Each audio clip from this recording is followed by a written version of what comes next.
What's up, EK, baby? What's up, man? What's up? What's up?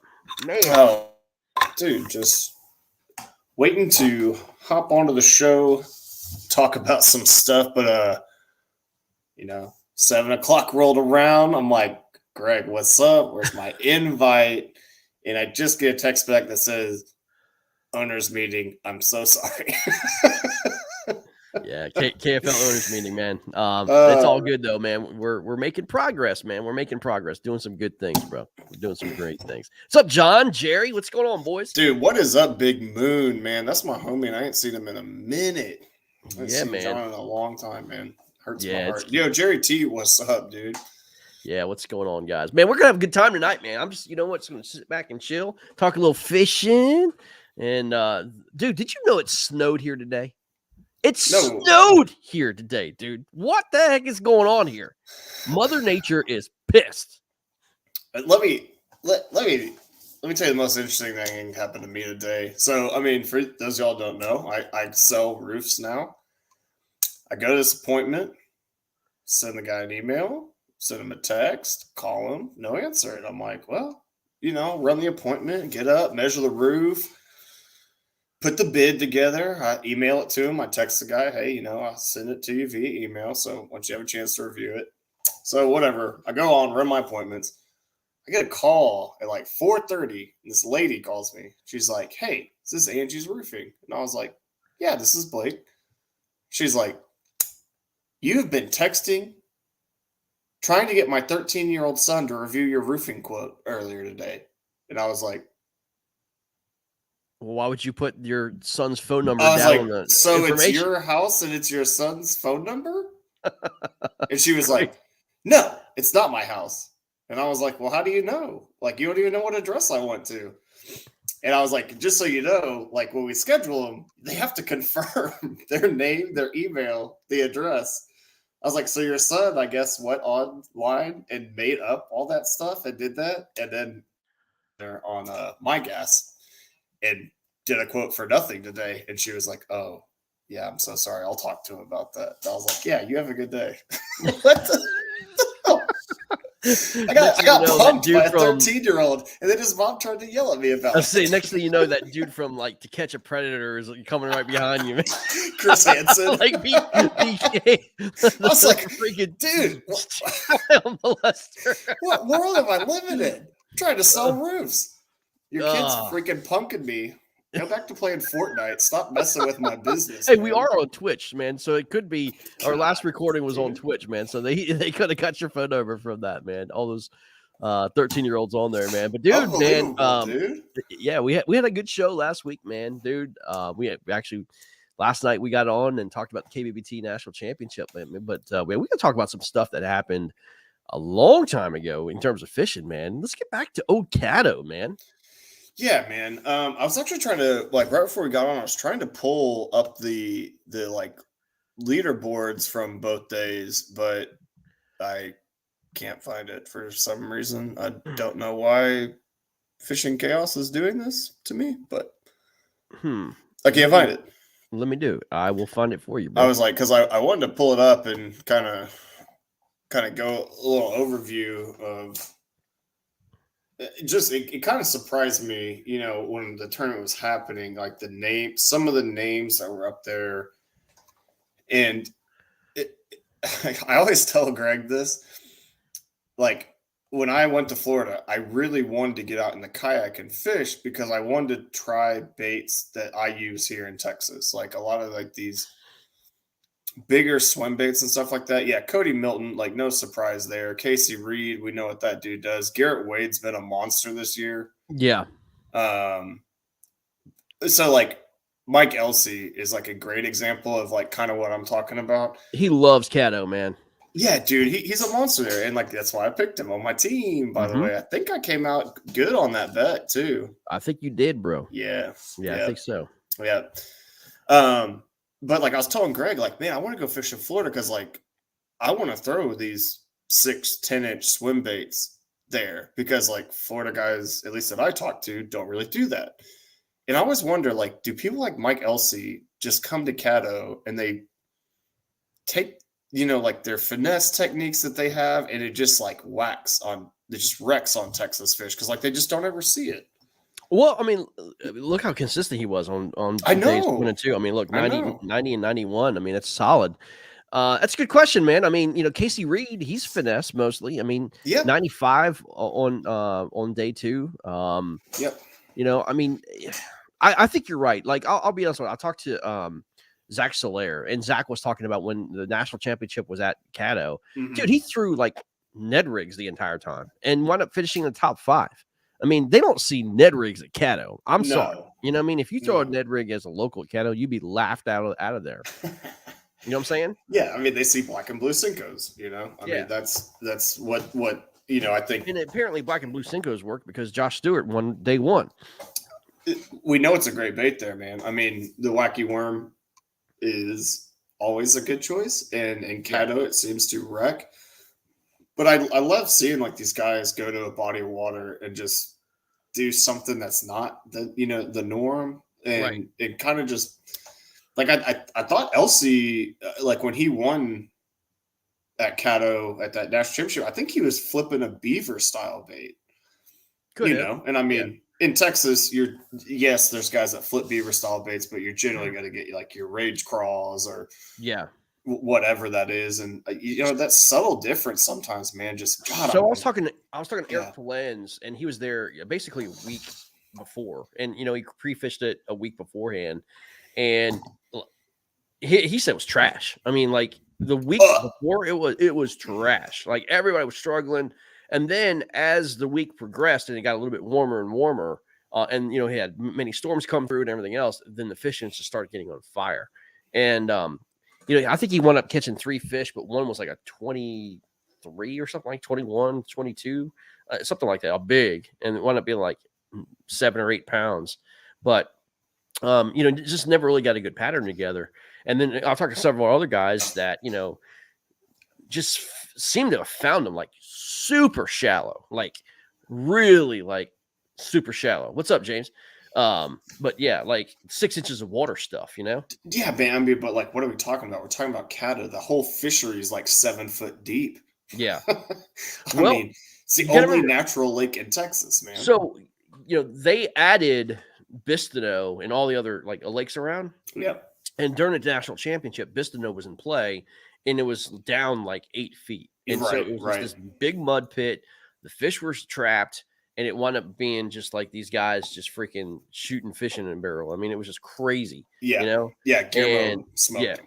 Yeah. And they smoked them. But when they went back this time around, I mean, it was up, I think, up a foot above normal pool. And anybody who stepped foot on Bistineau did not do well. You know what I mean? Yeah. Greg, what do you think about that, man? Like, when you have an event and it's like pick your lake. I mean, you like it, don't like it.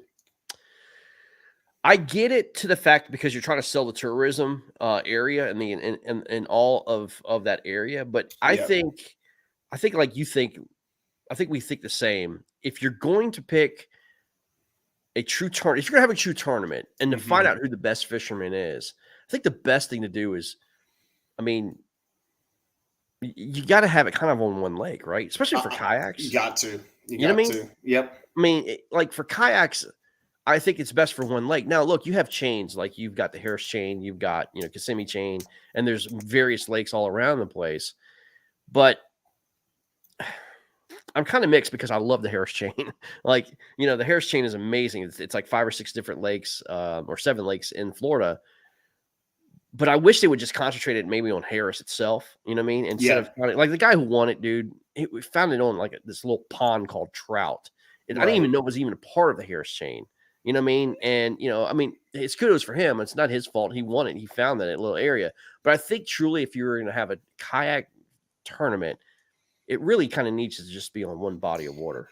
Yeah. So like in terms of that, KBF obviously had a massive field at their national championship, right? Yeah. Like people were memeing on it being like, I caught one fish in a local tournament and I qualified for the KBF national championship. Like it's all that kind of stuff. It's an open. Let's just it's be an honest. open. Yeah.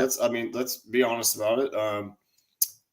I would have loved to see them slim that field down, make the qualification a little bit harder, and then do what MLF did, I think it was like 2 years ago, where they had like all their qualifying on Fork. They took their championship on Athens. I would have loved to see them do like their qualifiers, everybody on Caddo, and then the championship, so you can't keep fishing the same spot, is on like Bissano or something like that, man. Like I'd love to see that implemented into kayak fishing to where it's not only like a multiple day tournament, but it's also a multi-lake tournament. Like I think that's like something I'd love to see in like the evolution of it. You know, like Hobie being on Eufaula 3 days, like that was exciting to see Christine's comeback, but the bags were not great. I got you. Just not the top tier. And I would have loved to see like a day or 2 days of qualifying on Eufaula, and then like the championship Sunday on just brand new lake. You got to go out and fish, you know. That's actually a pretty exciting format. What's up, Adam? I would love to see that, dude. That would be actually real exciting. I kind of agree with that. Like you could do that a lot with the Tennessee River. You could do totally. Like Chickamauga. You could do like days 1 and 2 on Chickamauga, and then go down to or go up. You know, depending where you want to go. You go down to Gunnersville and finish. You know, the championship there. Like one day. No pre-fishing, just go freaking find them, boys. You know what I mean? Yeah, and you could even do running total, or you could do, if you qualify championship Sunday, hard reset. Everyone at 0. Okay, so how do you feel about that, though? I mean, I don't like zeroing out, man. Like the pros, I can't stand it. Like you work all that time to get your big bags, and then they zero out the weights the last day. I think that's bullcrap, man. I do too. For the most part, but I do think that if you had something set up like that, there is a new, like, it's a different game approach, Greg, than what we normally talk about. Like, if you're on the same lake 3 days, you're like 76 inches a day. I'm staying in it. I'm in the money, you know, like on Eufaula, 76 inches a day, probably. Okay. Now you have this mentality of like, I survived till Sunday. And then Sunday, it's like hard reset. Everybody swing for the fence. Go out and blast them. You're all fishing new. It's just like go fish. I think it's exciting. And because you are doing a body of water switch, you know, it's like, are you really like? It's a 1 day tournament at that point, man. Yeah, I mean, I just go fish. Yeah, I just think it penalizes the guys that do well. I mean, it's just, you know, you take a guy who just squeaks in the 10th place, and then he can just like have a magical day, and then whatever you did prior to just doesn't mean anything, and you can just win it out like that. I'm not a big fan of that, dude. I think your entire body of work through the tournament should count. You know, and I'm not disagreeing with that. Like I don't hate either format. Yeah, I do like. It makes it exciting, though. There's no doubt about it. It definitely makes it exciting. I think so often in kayak tournament, because we can only go by inches, right? Right. We can't catch a 12-pounder and it just rockets you up 15 places. Yeah. You only have so many inches for 5 fish. I mean, correct. And you can say that about weight, but like weight is that's a huge difference. Yep.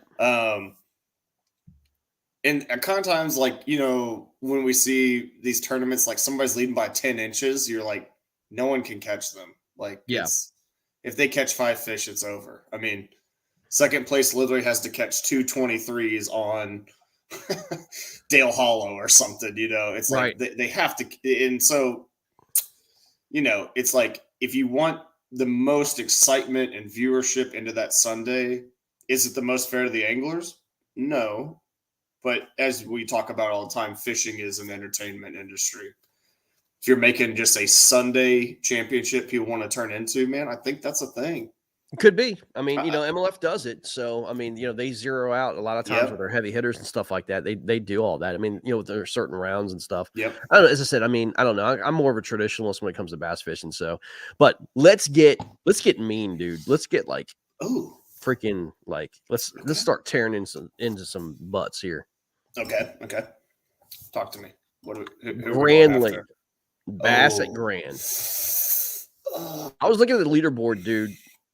And I'm like, are you serious? Like, you're seriously going to promote a lake that the leader held most of the day at 80 inches, man? Like, what? And then also too, man.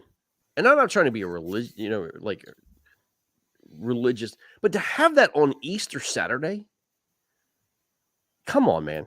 Like, that's most of the time where they had 64 people there, a national event at Grand on Easter weekend. What are you thinking? Just personally, for me, man, I don't think you should worry about scheduling around that kind of stuff because I have to work on Good Friday. Right. But I mean, look, majority, if you're trying to get the maximum amount of people, but they're not. It's Bass. Like, you want to get mean? Let's get mean. It's Bass. Real, they do not give two shits about that. Okay. They don't. Then what are they in it for, dude? I have no idea. Why do you schedule an event on Grand where you can't go 150 feet from the bank? Is that right? That's right. You can't cross a cove? Yeah. Like, hats off to everyone that fished it, because I'm sorry you had to fish that type of event, but I mean, God bless, man. That's just rough, dude. I mean, there's no two ways around it. Like, that is a disaster of a tournament. If KBF did that, we'd blast Chad out of the freaking, out. You know Chad Hoover, if he did something like that, would have been, the KBN meetings would have been out of control. It would have been absolutely correct. So crucified. Why are we giving that same kind of treatment to Bass? Like, let's be honest. Like, is there? I mean, because it's not KBF. I mean, no, Bass, because it's a blue trophy. Who cares? Who cares? I mean, it doesn't matter, dude. Sponsors. But here's the deal. Blue. Bass has made it quite clear in various interviews and such that we're basically second tier stuff to the boat world, right? I mean, they were kind of unsure if they were going to go back and forth to, having the kayak series and everything else. But to put that kind of tournament on Easter weekend, having those anglers go out there fighting those conditions in garbage weather, and I mean, the stats show. No, Drew Gregory, man, God bless him, 92 inches. He found a pocket of fish, is what I hear. I mean, he just put it together and did well. But man, dude, good on Drew, out there. Great anglers are going out there, freaking. They're traveling from Michigan and all these other places, man, West Virginia, and they're going out there and catching freaking 50 inches and 12 inches and 24 inches. And I mean, come on, man. We got to do better. Jerry T's from Oklahoma, right? Yes. Jerry, describe in the chat, if you would, Grand Lake. I fished it one time. I thought it was hot garbage. Most overrated lake I have ever fished, I think. I mean, I had heard about Grand. I see Grand on Bassmasters. I see Grand on all these tournament trails. I went and fished it. I was like, what? This is garbage. I didn't get it, man. But, I mean, just Bassmaster, it's so frustrating, man. I think as kayakers, you never fished it. Well, that's not helpful, Jerry. Come on. Yeah. Man. I think just as kayakers, it's such a hard deal for us because, like, it has Bass name to it. So, like, of course we want to be a part of that. It brings some level of legitimacy to our sport.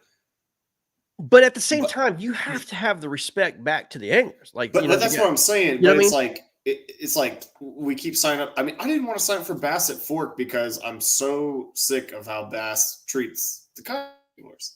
Like we keep signing up for their tournaments and they keep treating us like dogs, is what it is. And like we up. So it's like, are we going to draw a line in the sand and say we're not going to fish bass anymore until they fix their stuff?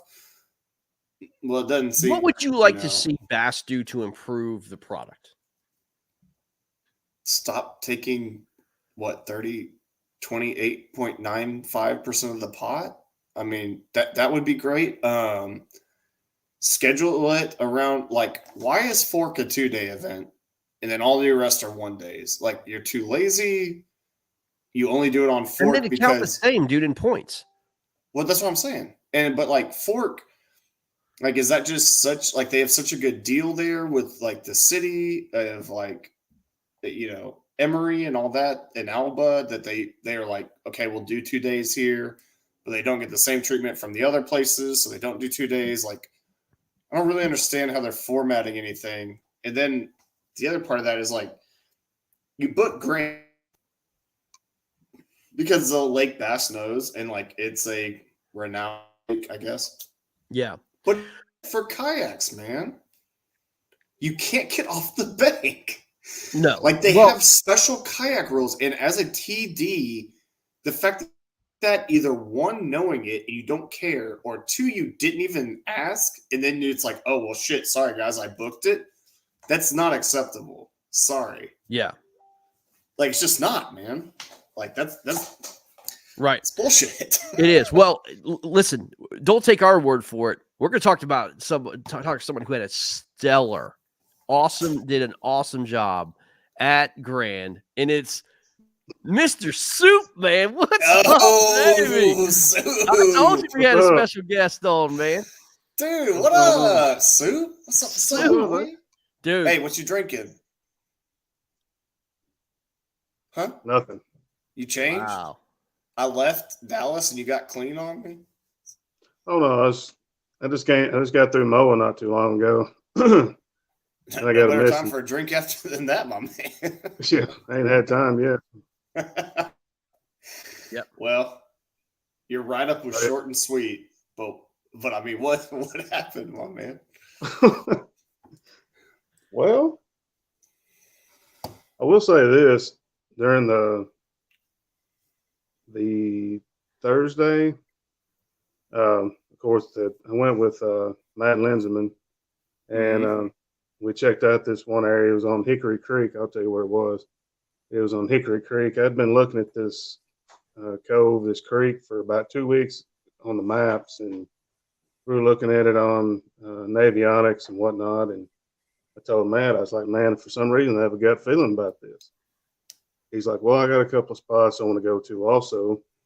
And so we went there, I guess, Wednesday morning. Well, let me back up. So Tuesday evening, I guess it's Tuesday morning, I left Texas. I had on t-shirt, shorts, and flip-flops. I get up there, pull into the campsite where we were camping at Honey Creek there at Grand Lake, and dude, it was 20 degrees colder. The wind was blowing about 40 miles an hour out of the southwest. It was just unbelievable, the climate temperature change from 4.5 hours, 5 hours away. And it just went downhill from there. It was cold and rainy all week long. It was ridiculous. And for those of y'all that know Jason Campbell on a personal level, he loves the cold. That's his favorite weather to fish in. Jason, come on, you can be honest with him. Tell him. Yeah, no, I'm kidding. If you've ever fished with Jason Campbell, he literally will wear like gloves under his gloves because he like his hands like they don't do with cold, man. Like that's not Soup is not a cold guy. So already like mentally, man, it's gotta be. Yeah, I mean, we were checking the weather, and of course it was we already had a predetermination what the weather was going to be, but actually being in it and being in that rain and all that cold and the wind shifting out of the north, it was brutal. Jason, I got a question for you, man. Let's be real, dude. You spend a lot of money, you go up there, man, and you catch 1 12-inch fish, man. What's that do to you, man? Is that getting your crawl, or what's the deal, man? Well, I ain't gonna lie. Well, that's what I was getting to. Thursday, Matt, he caught a limit, and I had set on 3 or 4 fish that I'd let go. And I had several bites, and finally I got tired of not actually setting the hook, so I did, and I caught 2 or 3. So that's how we made the determination that we were going to fish that area where I knew I was.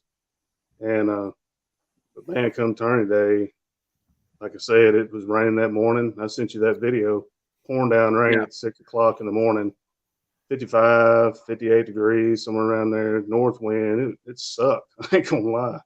Yep. And and went to all these areas that I'd went, marked a lot of rock piles, and there was this bridge down on the south end of the north end of the cove, Yep. and had a bunch of rock piles underneath it, and it was a more deeper water. The water temp was around 60 degrees, 59, 60 in some spots. Fished all day till about 1 o'clock, and I finally, while I was there, I learned how to skip a bait underneath the dock, and that's the only reason Oh I my caught that Lord! bourbon. You actually learned to skip a bait. My I man. did. That's 3 years in the making, homie. I borrowed Derek Miller's little finesse spin cast with the 4-foot Falcon rod on it, and I'm skipping a wacky rig. Yep. There you go, man. Yeah. I mean, that's a great way. I mean, you put down the power shot, man. Get yourself a wacky rig, dude, underneath docks. You'd be amazed what you could do, man. Well, Shaky Jason, head. let me ask, wand. man. Woo. I gotta know, because I think, when I think Jason Campbell fishing, I'm thinking big plastics, Texas rig, little deeper water. Is it, like, did you go there and try to like force your will on these fish? You're like, hey man, I catch bigs in Texas. You gonna eat this worm, homie? Or were I ain't you gonna lie. I ain't gonna lie. I did throw a 10-inch power bait worm. I knew it. Yeah, especially over those rock piles. There was like 10 foot of water. That was the Yeah. deepest part I found. I ain't gonna lie, I did. That ain't working. That wasn't working. They don't want the old Mondo, huh? Yeah, I thought, what the hell? I mean, it might happen. You never know. But But I mean, what did you catch? So did you catch the dink? I mean, sorry, the giant you caught on a wacky worm skipping under docks, or what? yeah, I sure did. And the other bites we had were on shaky head, finesse shaky head. Yep. Like a 5-inch worm. Yeah. And that's all I threw, and that was not my style at all. So were you like, I just can't take this anymore. I got to get up and get out of here and go home, man. This is just BS, man. I can't do this. Well, I was determined. I was going to catch. And when I finally caught the one, it was like 1:30 or 2, I think. I still had like an hour 15 minutes left. Yeah. Right. And I had ended up getting another bite underneath the dock, and I lost it. And earlier in that day, or early that Thursday, there was a bunch of buckbrush in the back that was in like 1.3 foot of water. And so we were basically having to pull our motors up because we were picking up dirt and debris underneath. That's how shallow they were. And I'd caught 2 back there in that mess, and I went back there, and there was 3 or 4 boats around in that area, and I couldn't get in it. And of course, the wind was blowing right through there. So I didn't end up going, but I went back to the bridge. I thought maybe those fish are moving up in there shallow to go feed because it's getting later in the day or something. And that was it. That's all she wrote. So is Grand Lake a destination lake of the best bass fishing that you've ever seen?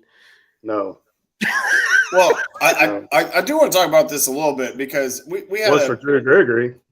Yeah, that's right. That's right. I want to talk about this because, like, we talked about this a little bit last week on the show.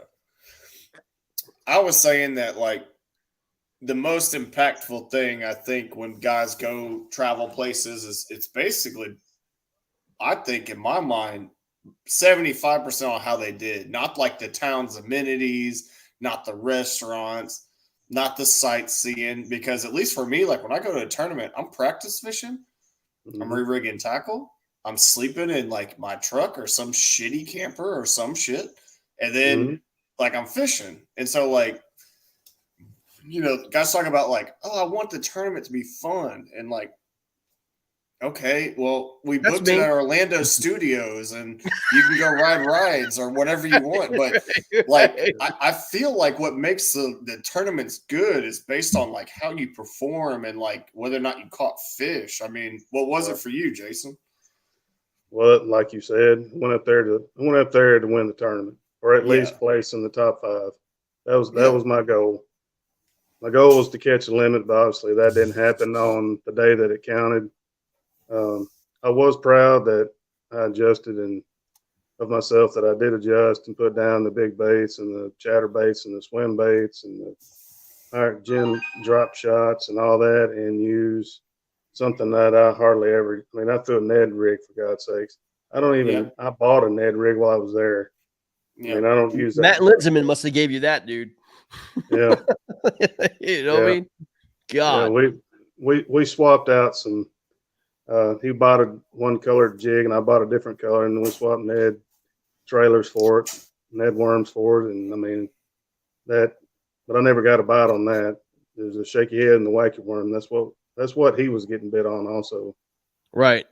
Yeah, I mean, shaky head is fantastic on rock. I mean, I fish Levon all the time, or I used to, and it's about the only thing I can catch them in there day on, day out. So you know, it's funny, man. Like, I make fun of this because when you think of like lakes out in the Midwest, Texas, you know, all the way up and down the spine, you go to Michigan all the way down.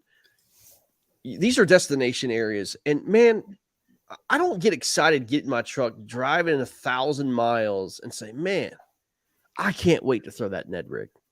You know what I mean? Like, I went. No offense, but there's one of these guys you'll know in Texas. We went to this lake outside Dallas. It's about 2 hours outside Dallas, and I was excited, man, because you know we're gonna, you know, it was a deep, clear lake. And it was like, okay, this is gonna be something different from what I've been fishing. I'm like, hey man, what are we going to be doing today? He goes, Greg, it's gonna be exciting, man. We're gonna be throwing drop shots. I'm like, I ain't coming to Texas to drop shot. Like, I didn't come all the way to Texas to go drop shot, man. Like, no. And that is not a conversation Greg and I had, by the way. Yeah, and I was like, "Nah, man, we ain't doing that, man." And he goes, "Well, that's the only way you really catch these fish." And I'm like, "Well, I'm gonna prove you wrong." Well, daggone, if you didn't know it, by the end of the day, I had nothing but a drop shot on. You know what I mean? Trying to catch these bigs. But dude, I mean, I drove like 4 hours from the campground to go fish this area, and I'm just like, man, I just was like so disappointed because I didn't want to just go drop shot in Texas, man. Like, that's unheard of. You know, I'm like, I just not what I want to do. You know, I want to catch like BK throwing these big mag drafts and, you know, blade baits and, you know, top water and, you know, all that stuff, man. You know what I mean? So, oh, Nick, I'm sorry. I've got to apologize to Nick ahead of time. Drop shots. I mean, not when you go to Texas, man. I'm just saying, like, just to be like, I know we talked about some drop shot last week. We talked about this week. Nick probably thinks we're drop shot haters. My wife doesn't throw anything but a drop shot, man. Yeah. And I taught her how to do it. Listen, I just caught a 6-pounder on a drop shot Saturday. Yeah. Like, I don't hate it, but I don't go to destination lakes to throw drop shots. I want to throw freaking, you know, chatter baits and spinner baits and big old, you know, Colorado baits and, you know, buzz baits, and just see these bigs just blowing up everywhere, man. You know what I mean? It killed me at Fork. I'm catching them on a half-ounce jig, and they're choking it, and like jig bite is like it. Yeah. I had to catch them on a shaky head, man. Like, they were just being so finicky that I couldn't get them to eat a jig. Yeah.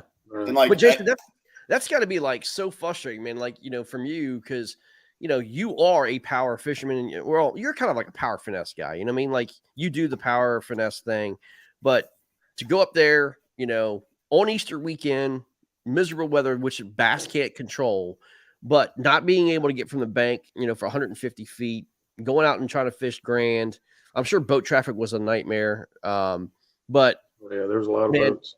Yeah. I mean, but I guess my question is, I mean, should Bass put Grand back on the schedule next year or what? Sir. You know, to me, honestly, the 150-foot roll off the bank didn't really bother me that much. If you were in a cove that was a no wake zone, you could cross. I mean, so like the channel that we were in, you could cross from bank to bank because it was a no wake zone as you're coming in inside the boat wise. So I mean, that wasn't really a big deal to me, except for the whole time you're in about 3 foot of water, 100 feet off the bank. I mean, that's where I was at. It was like 3 to 4 foot of water, maybe 5 if you were lucky. Right. I mean, so the electronics and all that, that really didn't, to me, it didn't benefit me at all because, I mean, for one, there's so much. Really? Yeah. I marked a whole bunch of laydowns and I marked, a road Right. bed or two here and there, the rock piles underneath the bridge. But I mean, I kind of figured that was there anyway. I mean, there was a big dead tree that was hanging over the side of this bridge. I think I showed you one of y'all the picture. It was just right there on top of the water, the trunk and everything. I mean, that's structure for all kinds of fish to hide in. So I mean, there was visual things that you could throw at, but you knew there were going to be fish there. And come to find out, either they weren't there or they weren't biting.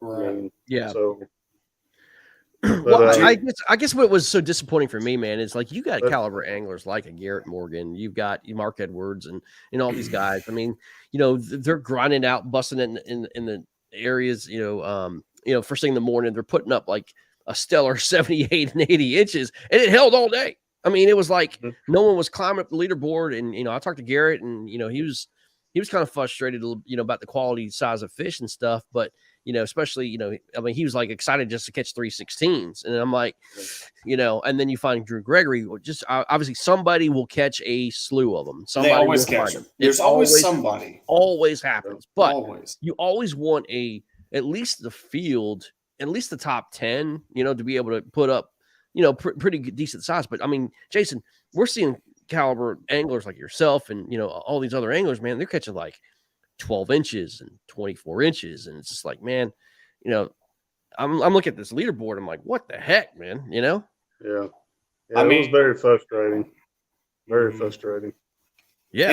And I fished Grand before, like I said, and it can be really, really tough. But something that I want to talk a little bit about, especially with Jason being on, is one, Jason, good job, dude. Signing up out of state tournament. Like, that's only going to help you grow because, like, now you're learning about, shaky head and all that stuff. So, like, that's just going to help you. Oh, man. 100%.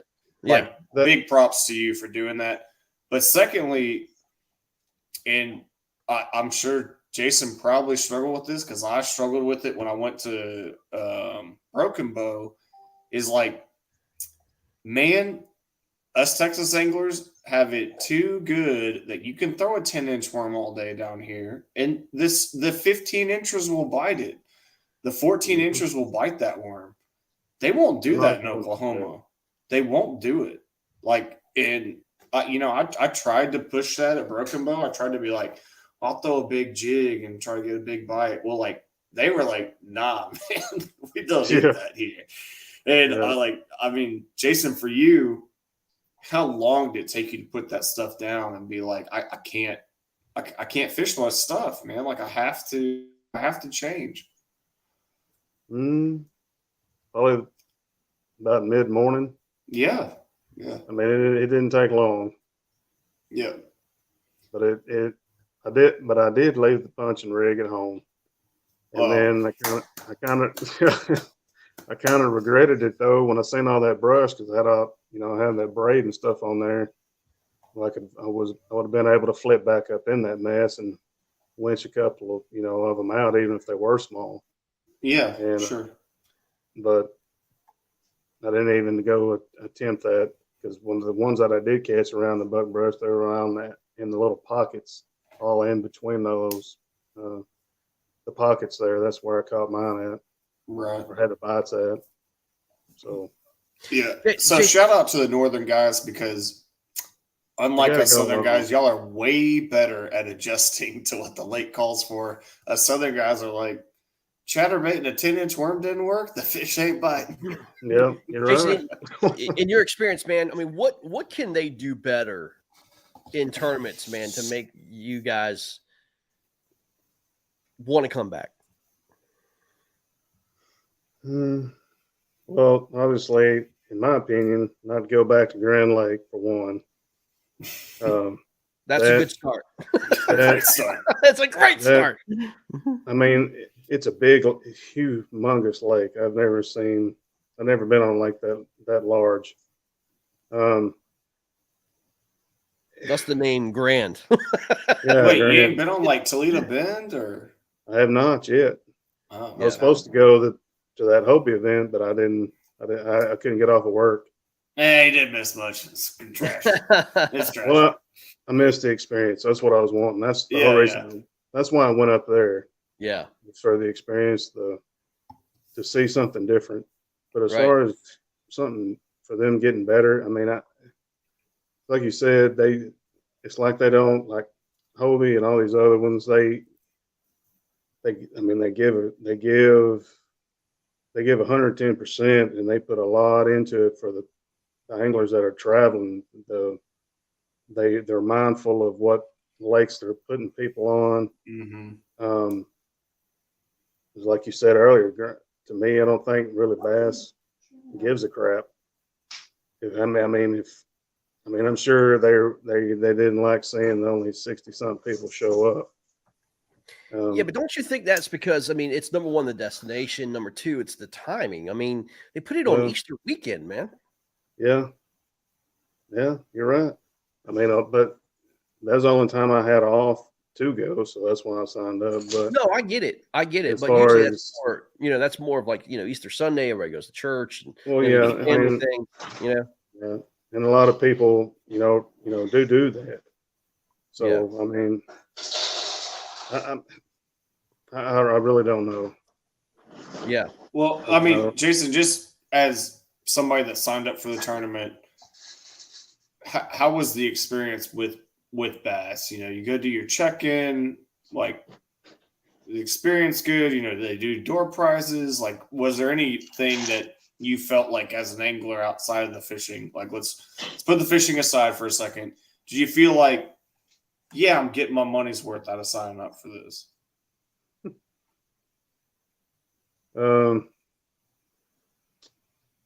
I mean, the experience of the board check and all that, and getting to see everybody and meet everybody, all the people that were working it.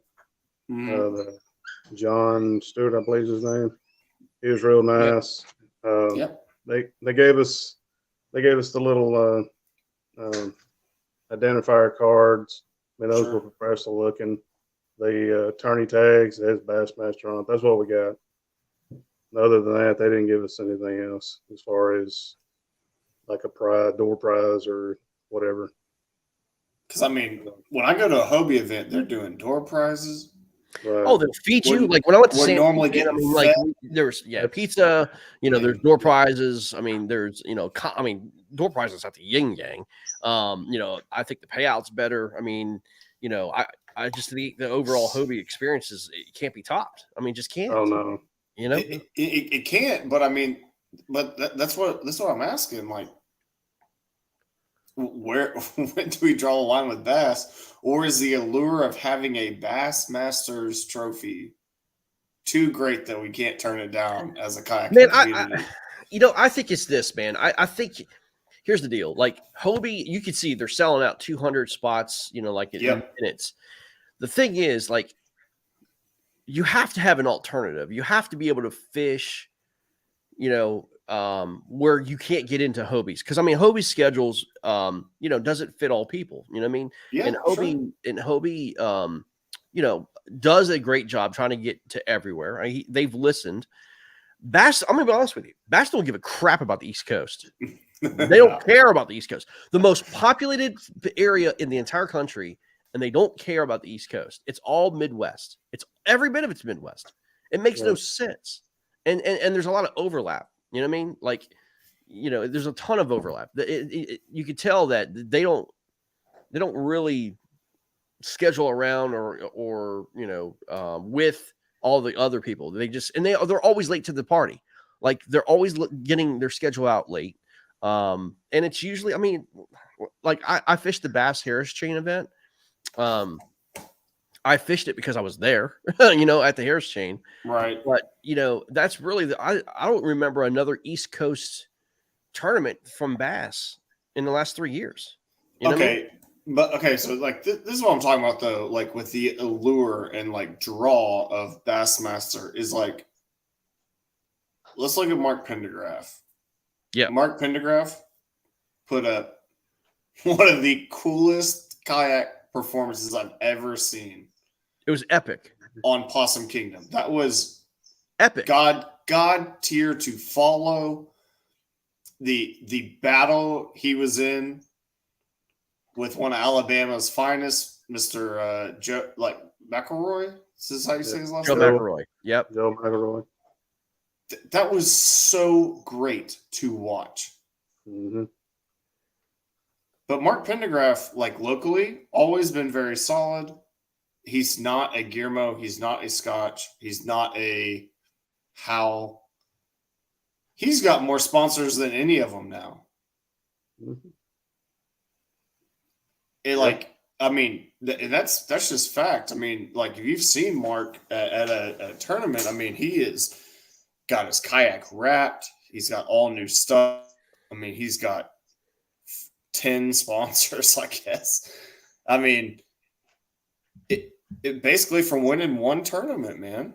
And I mean, that's fantastic for Mark. He's a cool dude. I like him a lot. And he earned that victory. I mean, he got it. I mean, he picked up on that, but that's the draw of bass, right? It just has some allure, sponsorship power that prestige to it. Winning Hobie the Classic, TOC doesn't quite have that yet, man. Yeah, winning the Classic's a big deal. There's no doubt it about is. it. I mean, because again, look, I mean, here's the thing. You can't just have that overnight. You have to, I mean, look, Bass has been here since 1962 or something like that. I mean, and of course, the Bassmaster Classic and everything else grew into that, and they have the benefit of establishment, right?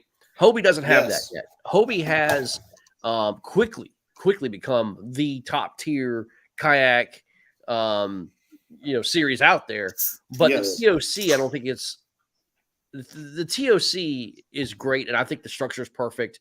You take the top 50 anglers plus the top 3 qualifiers from each individual tournament, and the money is huge. It's quickly starting to take over, I think, the Bassmaster deal. But the thing is, it doesn't have the experience of being on the Bassmaster stage, right, with the true Bassmaster boat guys. It's all incorporated into one. Then you have the events, you have the what do you call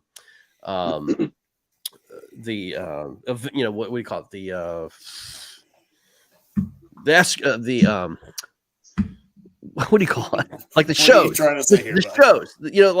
You've got exposure. The exposure. No, what's it called? The expos. The expos. The Bass Expo. You don't have that with Hobie, the TOC.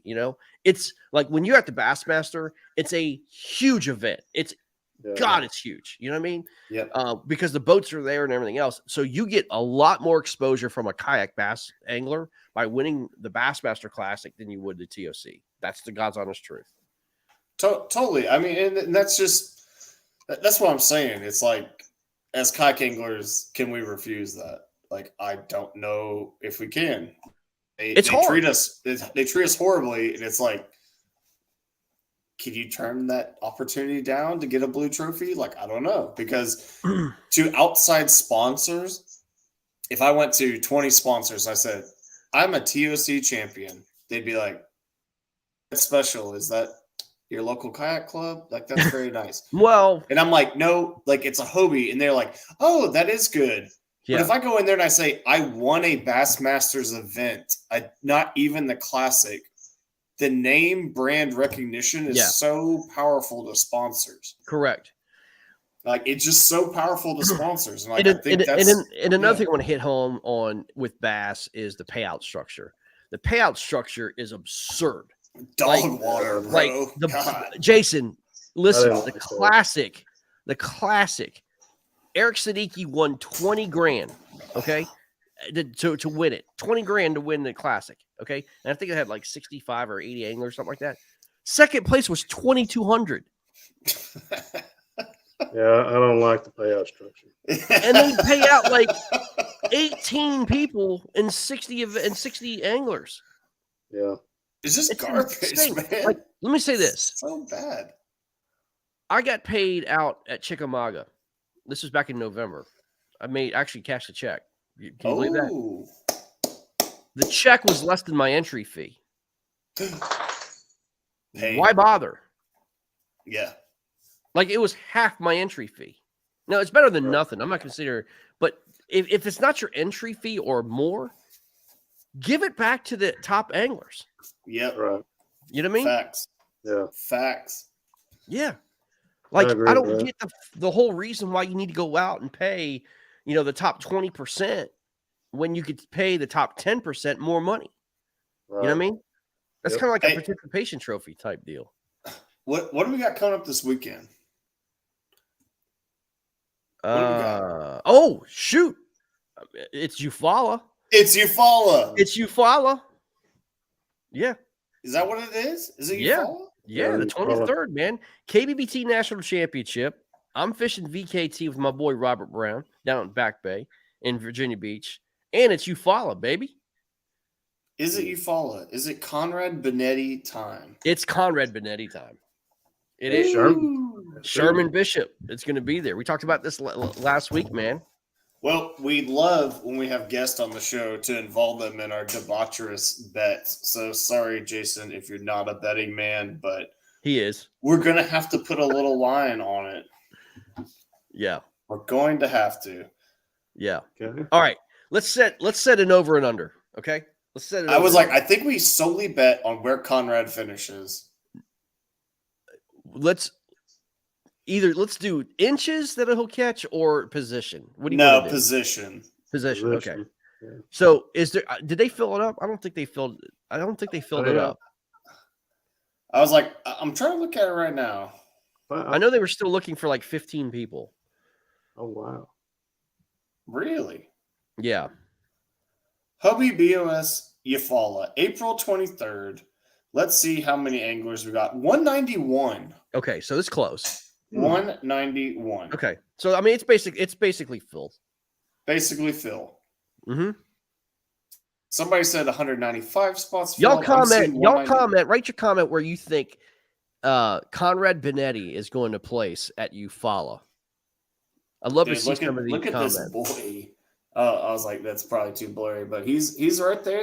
They got him at number 10. Well, it's because he's got Going overinflated Tourney X stats, man. I know, boy. You know what I mean? Yeah. And Sherman Bishop at 11. Woo! There you go, baby.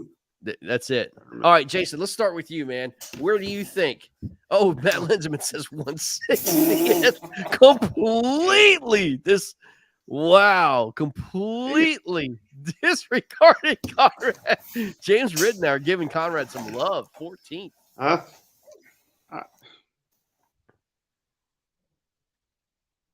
I'm gonna say Conrad will He may finish. be because Huh? sorry, go I think I like there, but I was saying before you cast your bet, we need to decide what the bet is. Yeah. Okay, We can I'm do closest gets like X amount of money to Tackle Warehouse. We can do closest gets baits from the other two guys. That's one we do a lot. I mean, Jason, you're a whiskey bourbon guy. I'm down to throw in on that. I mean, whatever you want, man. let's do baits. Okay, so closest gets a bait from each other guy. That'll work. So, like, if you're close, I'll send you a bait. Greg will send you a bait. All right. Got it. For me. All right, Oh, let's good. do bait. That works for me. Got it. Okay, cool. So, where you All got, Jason? Where you at? I haven't talked to Conrad lately. When is he supposed to go up there? Is he already there? He wasn't pre-fished this weekend. Fished this weekend. Yeah. Oh, really? Jerry says top 10. Wow. Wow. I'm gonna say, man, there's a lot of good. I'm gonna go out on a limb. I'm gonna say realistically, he might top 25. Wow. So you're you're saying 25th. no. So- we need you to pick a place. Oh, Yeah. 25th. Okay. 25th. Okay, Greg, what you got? What you got? I love my boy, man.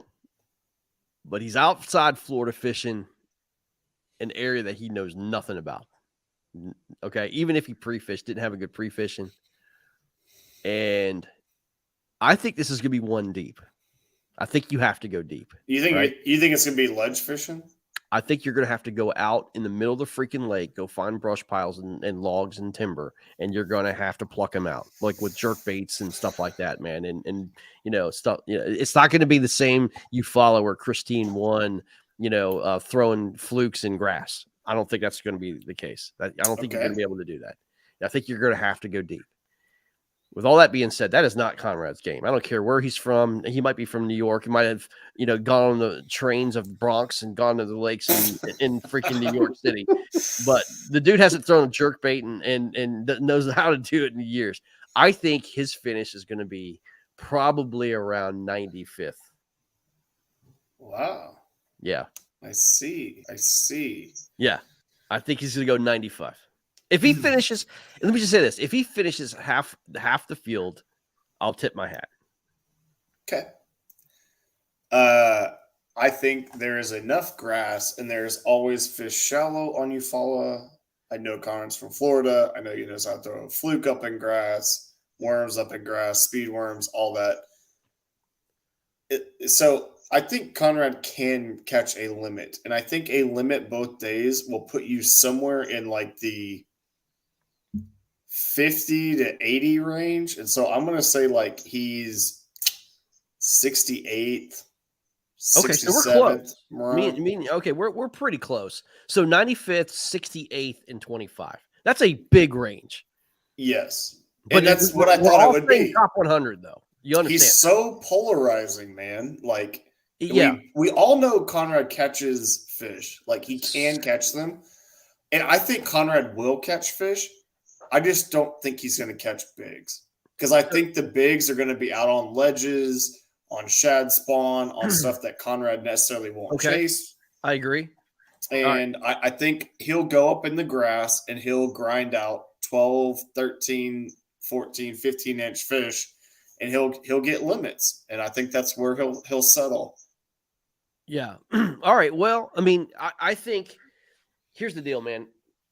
If he finishes anywhere in the triple digits, he's got to come on this show. Like there's just no way around it. Like, he's got to come on this show, and we should have him on it no matter where he finishes. If we wins, get first if he loses on him, and we've got to talk to him. Yeah, for sure, because this is hindsight 2020, man. We're not looking for winners. Yeah. Jeremy Baker says, "Should we split it up by days?" No, Jeremy, because this is a 2-day. Yeah, it's 2-day event. Yeah, and I know you'd like to split it up, but we're not gonna sit here and be like, "Oh, maybe it's a hot day and then a shitter." Like, just is what it is, man. Like, wherever you finish is where you finish. So here's another thing: does he beat Lambert? Ooh. I'm going no. No. I don't think so. And I can just justify it by this. Like, I don't think so either. It's a river system, man. Like, yeah. Lambert is god tier on river systems. He's so good. Yeah, he knows Eufaula too, man. And he doesn't beat Lambert. No way. No chance. No. He won't beat Lambert. No. I don't think so. Yeah. But like I said, I got Conrad at like 68th. I've got Lambert at 32. I got Lambert 33. top 15. Really? Same. Dang. Okay. Y'all giving the boy more credit than I'm willing to do right now. Now, he hasn't been fishing well. That's what I'm on about. Yeah. Yeah, but still, I mean, it's Eufaula. I think he'll find it.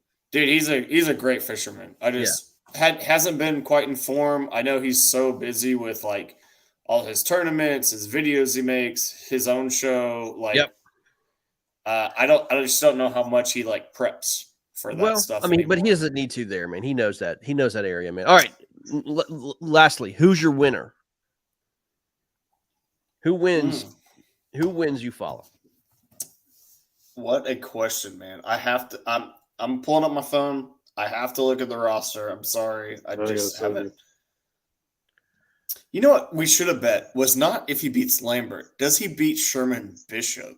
Oh, dude. Well, Sherman is his daddy. So, I mean, I'm telling you straight up, like, he can't beat Sherman to save his life. Man, Shit, boy. No, cannot.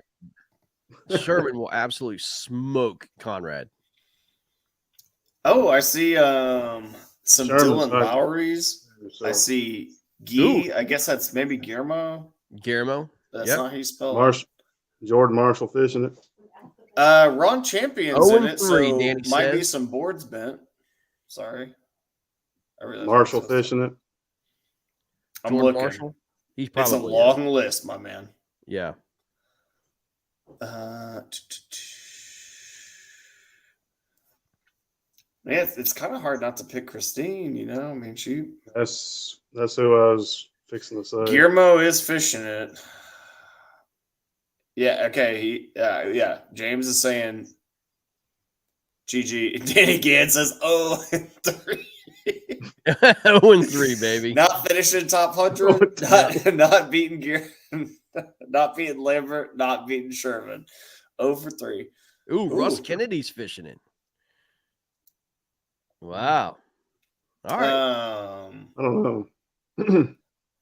You know what, man? I'm gonna go ultra sleeper pick. I'm not interested in picking Guillermo's and Dylan Lowry's and guys that everybody knows. I'm going to pick Doug Hill. Okay. He is from Texas. He is a Lake Fork guy. Doug Hill went there last year and got, I think, second in the Bassmaster event. Mm-hmm. I'm going Doug, man. Doug is a super nice guy. He's a great fisherman. He used to be a guide on Fork. Yeah, man. Like I think he could do it. Wow. And you know what? Like a pick might not work out, but I'm going with him, man. I'm going with Doug Hill. I like that guy a lot. Nice guy. Well, like you, man, I'm going to go a guy that he doesn't get a lot of respect, man, in the kayak fishing world. But, dude, he's a heck of an angler. He is part of the KFL, and he's part of the Southern Slayers. Okay. And he's from that area. It's Joshua Deal. Okay, yeah. And he's a great fisherman, man. I think Josh Deal pulls this out, man. Marshall is fishing it, Jason. Yep. I'm going with Jordan then. Are you really? Jordan Marshall? That's a solid pick. I mean, Hobie AOY, dude. You don't got to say anything else. Just another guy to throw out there to watch out for is Jason Isaacs. The guy's fishing out of his freaking mind right now. Man, this event has some good people fishing it. Lawrence Mellinger out of Virginia, Stick, Cody Milton, of course, Nolan Miner, Ewing Miner. Yep. Jackson Orr is fishing it. Yeah. Jim Moore is fishing it. Great anglers, man. Is Hal in there? Brian? I'm looking. I see Mark Pendergraph. I thought he said keep scrolling. Matt Scotch is fishing it, man. Sadiqi's fishing it. I did not know that. Yeah, he's fishing it. Dang, boy. What a field, dude. Pretty cool guy. Russ Snyder's.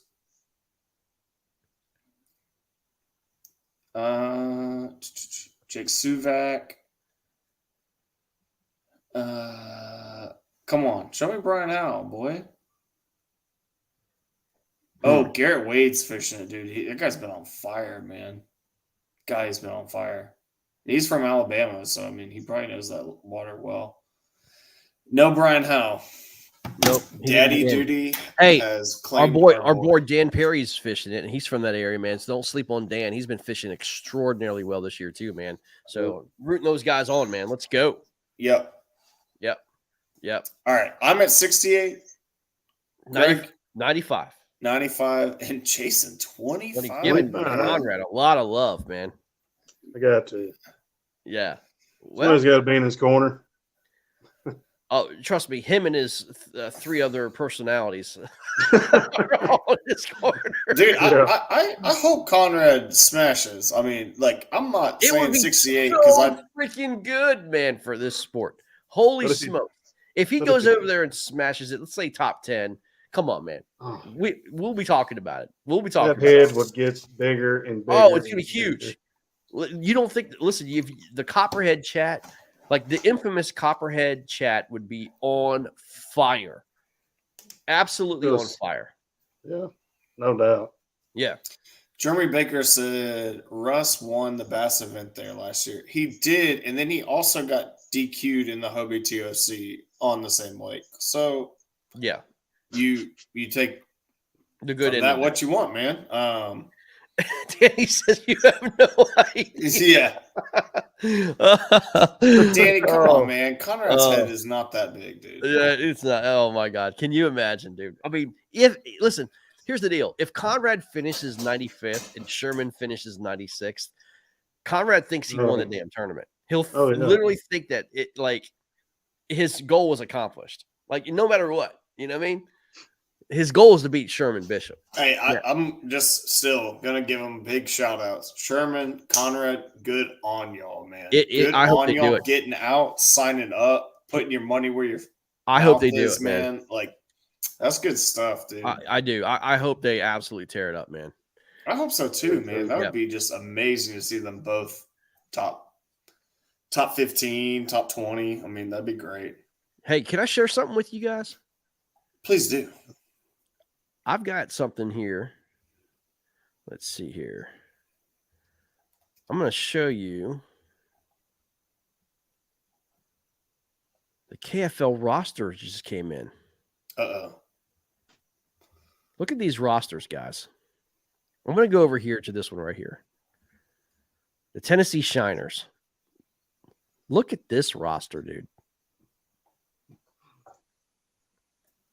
Can't see it on my screen because I don't have that maxed out. So, all right, let me see here. How about that? I can see it. Oh boy. Eric Siddiqui, Josh Stewart, Derek Bostic, Jody Queen, Jackson Orr, Ewing Minor, Christine Fisher, and Guillermo Gonzalez. Yikes. That is a strong team. Jason, yeah. Jason's laughing, man. Good golly, Miss Molly. And look at, I'm going to go over here to Jason's team. This is no slouch either, man. Look at this one right here. Oh, just read it aloud for the boys. Jim Louvier, Derek Miller, Jared Brockelman, Soup himself, Brian Howe, Caleb Helbig, Jeff Isham, and John Mooney. Beast. That's straight Texas Amherst, bro. Look at the next one. Kusa, Dan Perry, Coley McGowan, Lance Coley, Michael Putnam, Jordan Marshall, Joe McElroy, Dustin Nichols, and Chuck Wise. Yeah, that team's good. Team's really good. Oh, Joe got on there? Yeah. Oh, wow. Yeah. And then I'm going to point over to the Florida Copperhead, Sherman Conrad, John Fox, Thomas Woodring, Jason Starley, Matt Kasperick, Danny Gann, and Jason Denise. Man, I'm telling you, man, we got some talent. Absolute freaking talent. Yeah. Talent, dude. Look at Arkansas. Right here. Dude, Arkansas is nasty, boy. Arkansas is nasty. Look at this. Kyle Burns, Garrett Morgan, Cody Milton, Chris Hartman, Eric Morris, Chris Wright, Joel Spear, and Corey Hopper. Yeah, I'm telling you, that team is good. Like, people are sleeping on Hogs. Dude, they're going to be a good one team. Heck of a freaking season, man. I'm going to go over here to Maulers, man. I'm not going to sleep on the Maulers. See, over here, too. Look at this. Derek Brundle, Ken Wood, Mike Marcone, Matt Conant, Joe Diadeo, John Ferreira, Adam Patrone, and Bruce Levy, man. Yeah, that roster is not that impressive. I mean, let's be honest. No, not at all. Not at all, man. That's just a bunch of KBF fanboys. Come on. I mean, oh my gosh, dude, these rosters are just sick, man. I mean, I can't wait, dude. I'm excited. I can't wait. Who's the head of Tennessee Shiners? Todd Patrick. Wow. Yeah. Yep. Got himself a team, boy. Yeah, but does he know how to listen? Does he know how to use it? That's the question. You know, and that's a busy bunch there, man. Those guys are fishing a lot of tournaments. Yep. So we'll see how that all plays out. Yep. Jason, man, for the people that want to know more about Jason Campbell, like you got Instagram, you got Conrad speaks in third person. That's fantastic. That's awesome. Yeah. Like Soup, you got Instagram. Like where can people get more Jason Campbell? Well, if they're that bored, they can go to Instagram. It's JC Fishing 57 on Instagram. And of course, I have my personal Facebook page. That's basically all the social media I have. Gotcha. And my And wife. Oh, my manager. Beauty. Do you have any Jason Campbell gear that we can buy, man? I mean, is it, like do you have an OnlyFans account or something? Oh, no, nobody's ready for that yet. World is not ready for that. They don't want to see nothing that small. You're talking about shaky head. I mean, shit. Yeah. Yeah, I feel. I thought you partner up with Matt Linseman and do an OnlyFans account. Yikes! Jason, what's the next tournament? What's like your next thing on your calendar that you got coming up, man? That people can like follow along in tournaments, see what you're doing. I'll be on Broken Bow for the Hobie event next month on the 14th. Right on, my man. Right on, my man, dude. How you feeling about that? Feeling good? I feel a lot better than I am about going back to Grand Lake. I'll tell you that. Well, let me tell you something, son. You're gonna have that shaky head and that finesse jig right back in your hand. So on that Ned rig.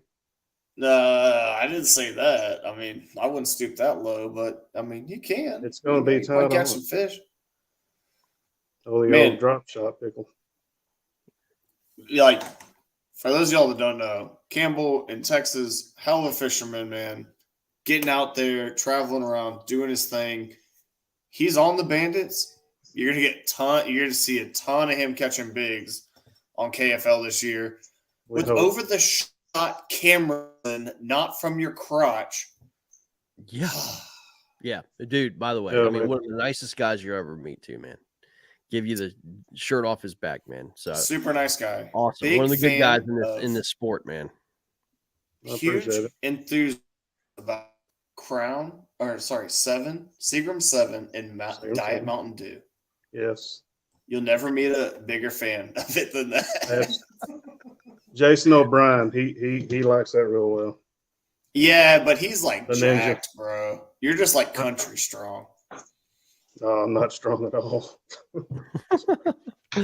We got you, man. Well, Soup, thanks for joining us tonight, guys. Everybody, thanks for joining us, man. Looking forward to Eufaula. I have a tournament this weekend, man. I'm back in the swing of things.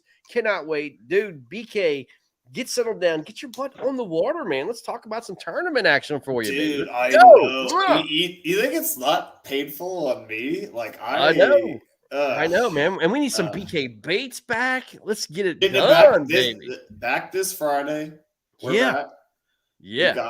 We got it settled out. It's going to be Jason Campbell's guide to Grand Lake. It's all 10-inch worms and chatterbaits. So you guys, right. Expect a real banger. Yeah. Absolutely, man. But guys, thank y'all for tuning in. Yeah, man.